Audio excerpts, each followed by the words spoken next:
Welcome to KJ chemistry academy. आपण इथं EN number कसं कॅल्क्युलेट करायचं बघा.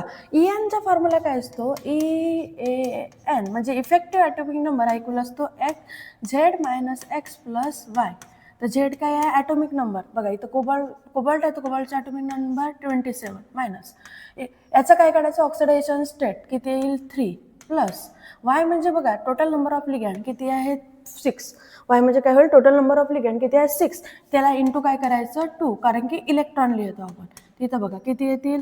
27 minus 3 plus 12 equal to 27 plus 9 किती येतील? 36. म्हणजे याचा अर्थ हा EN रूलला काय करत आहे? फॉलो करत आहे. नंतरचं याला सॉल्व करा. तर EAN is equal to Z minus X plus Y.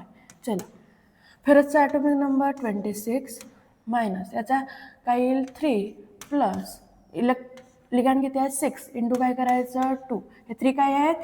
Oxidation state. ठीक आहे, आपण कसं करायचं ते सांगितलं.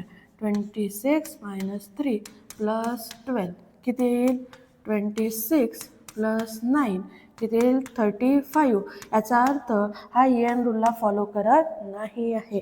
नंतर EAN is equal to Z minus X plus Y. चला ॲटॉमिक नंबर क्रोमियमचा किती आहे? 24 प्लस याचं ऑक्सिडेशन स्टेट आहे 0. लक्षात ठेवाल, हा जो कॉर्बियम असतात ते काय असतात? 0.